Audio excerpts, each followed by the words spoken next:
You know, when we look at the Sioux Falls School District's budget, and of course a process that starts in November of each year and goes forward until we get to April, this time of year, it's involved a significant number of community people, staff members, and administrators that put together a recommendation that comes to the school board.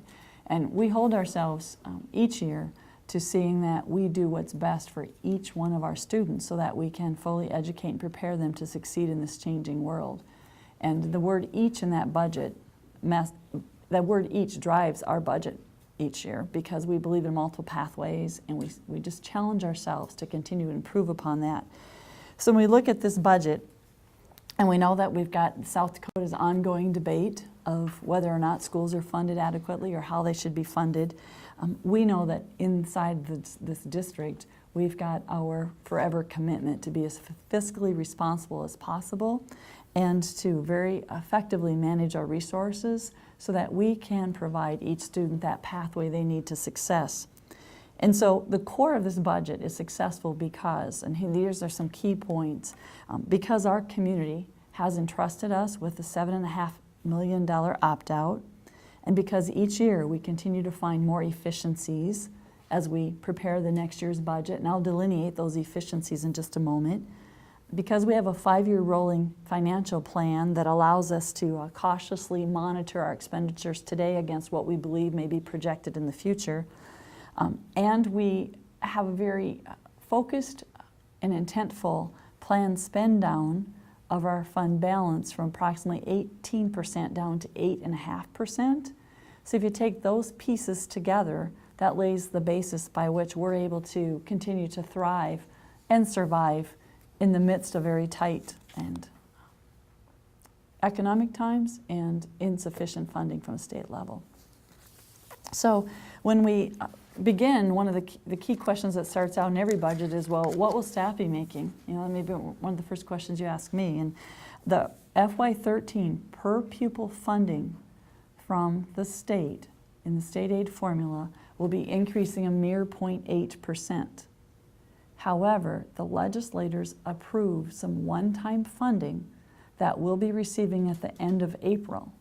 We will take that one-time funding and combine it with that 0.8% so that our overall staff increase to the salary schedule process will be 2.3%.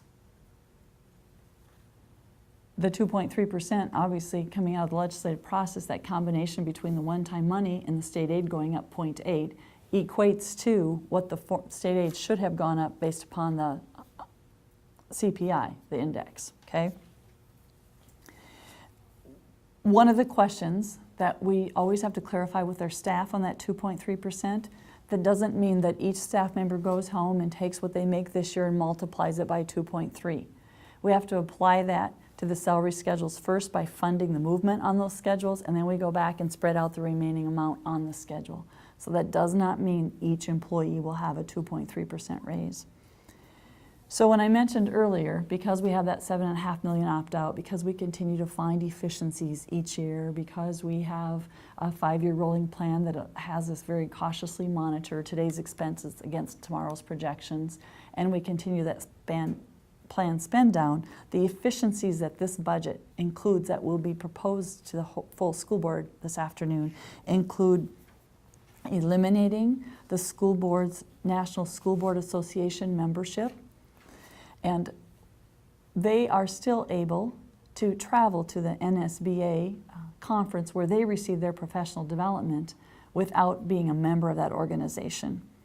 Scaling back part-time, a summer cruise, custodial cruise, and we did part of a scale back last year, and this is a continued piece of scale back this year.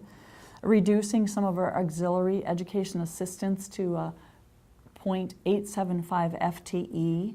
We had a handful or more that were scheduled to work at 1.0, and the program needs were not at that level, with the student day being less than that, so we were able to decrease the EA time.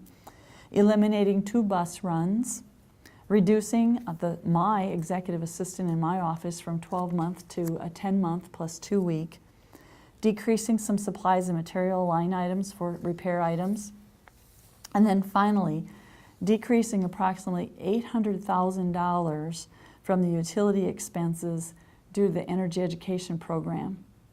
And we started with that program approximately 2 years ago with the whole intent that we knew and believed ahead of its time that it would be a lifesaver for us, and it's proven to be such as that as we put together this budget. That $800,000 savings since the base year of the energy ed program is approximately a 22% reduction in our utilities.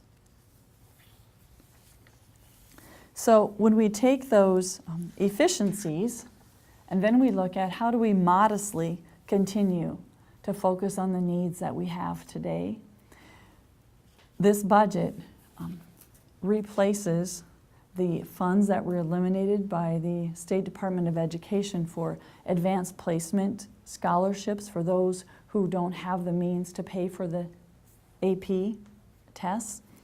This budget funds the second year of the Physical Education Wellness Instructional Coach to continue to support our health and wellness initiative for our students. This budget adds, finally, one more building computer specialist that's been requested for at least the last 5 years.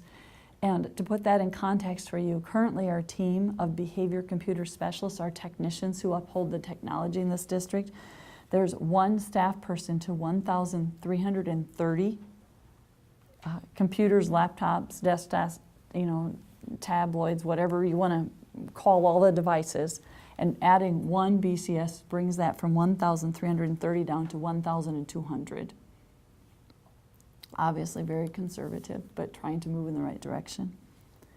This budget also implements the recommendations from a 2009 clerical study. We had a third party come in and analyze the clerical duties in this district because we continue to hear from our even from parents, but from administrators and other staff members that they were in desperate need of more clerical assistance. The study proved that. We've been unable to fund that, and this year does fund that clerical study improvements as recommended. So for instance, each of our high schools of over 2,000 students will receive 2 additional clerical employees. And then it pays for 1/2 of a behavior classroom. Now I'm speaking to you about the general fund, and so 1/2 of behavioral classroom will be paid by these dollars, and the other half will be paid by special education dollars. And then it will provide for a small amount of money actually for our students who are in our flex program so that they might be able to be, as part of their school day, participate in a pilot program with STI where we could get them some hands-on learning toward career development. And then finally it adds 1 classroom for their truancy day program, which we've had in place over at Joe Foss, and it allows us to staff that to the level that we should be staffing it. Within the budget, in addition to those efficiencies that I outlined and these modest enhancements, we continue to implement the final phase of the administrative restructuring plan. It started in last year's budget. Between last year and this year, we've removed 9 administrative FTE. And in that juggling, part of that savings and trade-off was to, this year, provide an instructional coach for fine arts. And so we'll be able to fund the fine and performing arts without additional dollars because it was a part of that administrative restructuring plan, as well as our student support services person will be able to be full-time rather than part-time, half-time. Another piece in this budget, when you look at where do we start with our revenues against our expenses, we did do some adjustments in our existing 5-year plan so that we were able to utilize that one-time money fully toward our employees' salaries to get us to the 2.3. These included, we removed $610,000 from the general fund and moved it back to the capital outlay fund. You might remember that I believe it was 2 or 3 years ago, the legislators allowed districts for the first time to move dollars from the capital outlay fund into the general fund. And we utilized that there were some specified uses of those dollars, and it had to do with our property insurance and liability. And so We looked at that this year and we knew that our capital outlay budget needs to have relief. The assessed valuations in our community have not kept pace with what would be projected. You know, we've experienced a decrease in assessed valuation rather than a planned increase in assessed valuation. So this budget moves that $610,000 from general fund back to the capital outlay fund. Again, we can think back and say, thank goodness for energy ed, because that $800,000 savings that came in on the general fund side is clearly something that helps us offset to be able to return that money back to the capital outlay side.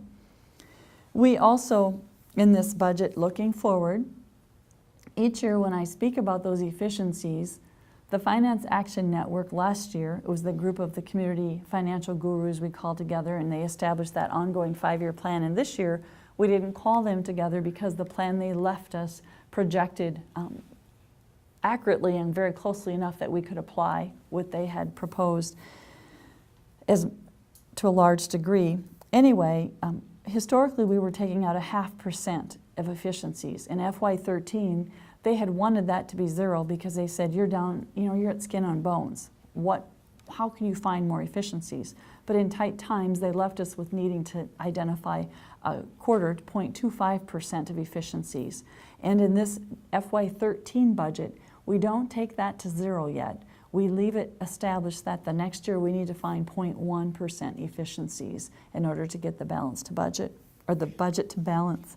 And then something else we do in this budget that again is being, I think, very fiscally responsible and very conscientious to our taxpayers' pocketbooks has to do with we propose holding our district's combined capital outlay and bond redemption levies flat at $2.35, the same as they were in this budget. They were proposed to increase, but we're holding them flat for another year.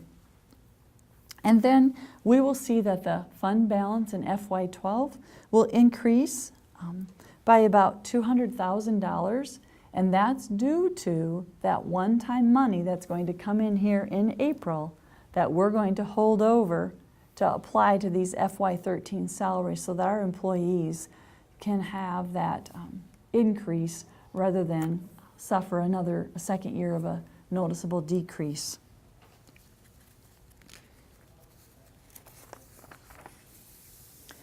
All of these pieces together, from the efficiencies to the modest enhancements to the finalizing and finishing out the phases of a couple plans that we started last year, bring us to a budget that comes forward to the public balanced and meeting the needs in a very conservative manner of the district.